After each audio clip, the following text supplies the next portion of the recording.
Hello friends, मैं हूं विनीत पांडे और आप सभी का स्वागत है ग्रीनेस कंसल्टिंग के आज के वीडियो में। दोस्तों, आज हम लोग बात करने वाले हैं कंट्रोल प्लान टूल की। तो दोस्तों, आप लोगों ने अपनी मैन्युफैक्चरिंग इंडस्ट्री में इस डॉक्यूमेंट को जरूर देखा होगा और हर बार ऑडिट में भी इसके बारे में जरूर पूछा जाता है कि आप अपने कंट्रोल प्लान को कैसे बनाते हैं या उसमें ऐसे कौन कौन से कंटेंट है जो कंट्रोल प्लान में होने चाहिए। तो दोस्तों, आज हम लोग बात करने वाले हैं कंट्रोल प्लान के हर एक छोटे से छोटे एलिमेंट की, और ये कंट्रोल प्लान जनरेट कहाँ से हुआ है, इसका रेफरेंस पॉइंट का क्या है, वो सब हम लोग आज बात करेंगे। तो दोस्तों, अगर आप चैनल में पहली बार आ रहे हैं तो चैनल को सब्सक्राइब करना नहीं भूलिएगा, और चैनल पे आने के बाद जो भी वीडियो आपको देख के मजा आता है, प्लीज वो वीडियो को अपने दोस्तों के साथ जरूर शेयर करना, उसको मोटिवेशन मिलता है इससे। दोस्तों, बात करते हैं कंट्रोल प्लान की। कंट्रोल प्लान एक ऐसा डॉक्यूमेंट है मैन्युफैक्चरिंग में जो आपको ये गाइड करता है कि मैन्युफैक्चरिंग के अंदर जितने भी प्रोडक्ट पैरामीटर या प्रोसेस पैरामीटर है, आप उसको कैसे कंट्रोल कर रहे हो। और इसको कंट्रोल करना क्यों जरूरी है, क्योंकि ये ऐसे पैरामीटर्स हैं प्रोसेस के या प्रोडक्ट के जो आपके प्रोडक्ट को बनाने के लिए बहुत ही इंपॉर्टेंट है।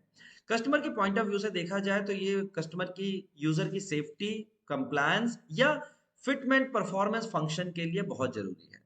तो मान लीजिए आपके किसी भी प्रोडक्ट में 100 डायमेंशन है, लेकिन उस 100 डायमेंशन में से डेफिनेटली 5 से 10 ऐसी डायमेंशन होती है जो अगर आप गलत बना देते हो तो आगे चल के फिटमेंट में, परफॉर्मेंस में या फंक्शनिंग में इश्यू आएगा। तो इसलिए इन 10 डायमेंशन को कस्टमर कहता है कि आप जरूर कंट्रोल करो, विद इन टॉलरेंस बनाओ। बाकी में अगर थोड़ा बहुत वेरिएशन होता है तो हो सकता है आपका प्रोडक्ट सेफ रहे, लेकिन अगर इसमें इश्यू आएगा तो फिर सेफ्टी खत्म हो जाती है।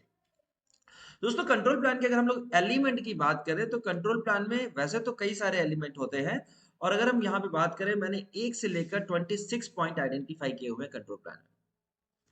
तो सबसे पहले हम लोग सीरियल वाइज चलते हैं। सबसे पहला जो कंट्रोल प्लान का फर्स्ट पॉइंट है वो कहता है प्रोटोटाइप, प्री लॉन्च या प्रोडक्शन। तो कंट्रोल प्लान का 3 स्टेजेस में बनता है, जब आप प्रोटोटाइप बना रहे होते हैं, जब आप प्री लॉन्च यानी कि ट्रायल प्रोडक्ट बना रहे होते हैं, और जब आप प्रोडक्शन के टूल्स बना रहे होते हैं तब। दूसरा है कंट्रोल प्लान नंबर। तो इस फॉर्मेट का स्पेसिफिक नंबर है। पार्ट नंबर, जिस पार्ट के लिए आप कंट्रोल प्लान बना रहे हैं। पार्ट का डिस्क्रिप्शन, पार्ट का नाम आप यहाँ लिख सकते हो, आपके प्लांट का नाम लिख सकते हो, आपके प्लांट का कोड। उसके बाद बात करता है कि की कांटेक्ट पर्सन कौन है आपके कंपनी में, कोर टीम कौन कौन है, उनके नाम हो जाते हैं। ऑर्गेनाइजेशन, प्लांट अप्रूवल डेट, किस दिन ये अप्रूव हुआ है कंट्रोल प्लान, और अगर अदर कोई अप्रूवल है तो उसका डेट यहाँ पे आप डालते हो।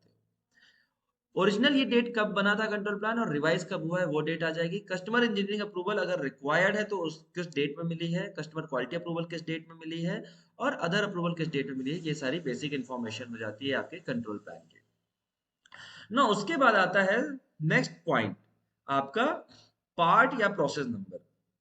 तो मान लीजिए किसी पार्ट का आप बना रहे हैं तो पार्ट का नाम लिख देंगे या नंबर लिख देंगे, या प्रोसेस का नंबर, जैसे first process, second process, third, आप इस तरीके से लिखते हो। Operation 100 grinding, operation 200 drilling.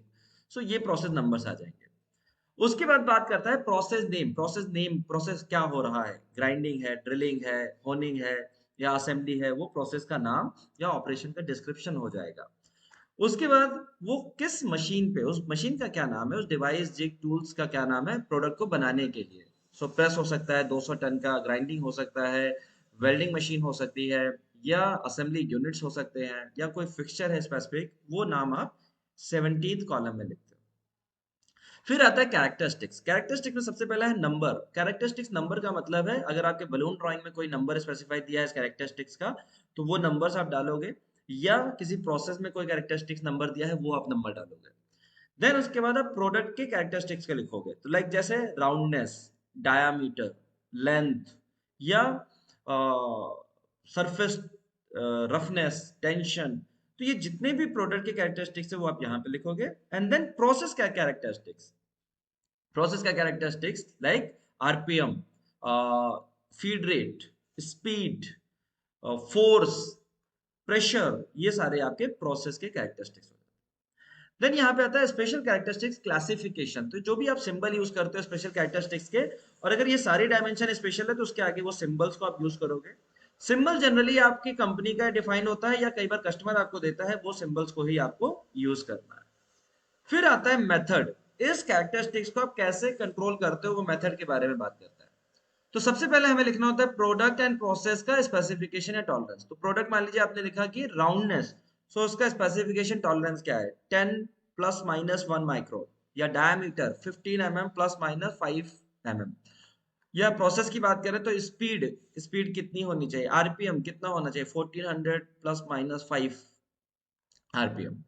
Then what is the evolution और मेजरमेंट टेक्निक, इसको आप कैसे मेजर करते हो, डायमीटर कैसे मेजर करते हो, तो मे बी माइक्रोमीटर, या लेंथ की बात करें तो वर्नियर है, हाइट गेज है, प्रोफाइल प्रोजेक्टर है। अगर प्रोसेस की बात करें तो आरपीएम फ्रॉम कंट्रोल प्लानर, जो उसका पीएलसी होता है वहां से। Know what is the sample size and frequency, कितने पार्ट को आप चेक करते हो, कई बार हो सकता है वो पैरामीटर को आप 100% चेक करते हो, कई बार हो सकता है आप घंटे में एक बार चेक करते हो, तो वो आपका साइज हो गया 100%, 1 piece, 5 piece, 10 piece, and frequency continuous या once in hour, once in shift, once in day, वो हो गया। Then what is the control method, आप कैसे इंश्योर करते हो कि ये डायमेंशन कंट्रोल हो रहा है, मेथड क्या है आपका, तो आप कह सकते हो कि हम लोग इसका X bar R chart fill करते हैं, या आवरली इंस्पेक्शन रिपोर्ट फिल करते हैं, या एसपीसी फिल करते हैं, या कोई भी मेथड हो सकता है जिससे हम इसको कंट्रोल करते हैं। And last point is reaction plan, मान लीजिए ये डायमेंशन आपकी आउट ऑफ टॉलरेंस चली जाती है, तो आप इसको क्या रिएक्ट करोगे, कैसे आप इसको कंट्रोल करोगे, इसके बाद आपको क्या करना होगा। मान लीजिए आपका डायमीटर है 20 प्लस माइनस 5 mm और डायमेंशन चली गई 30 mm, तो आप क्या करोगे, तो रिएक्शन में भी you will hold the material, you will segregate the material, you will do the 100% inspection, you will inform to subject matter expert, so this is a control plan। No आप लोगों के बीच में ये सवाल आ सकता है कि सर ने तो बता दिया लेकिन क्या ये सही है या गलत है, मैं गलत भी हो सकता हूँ, ठीक है।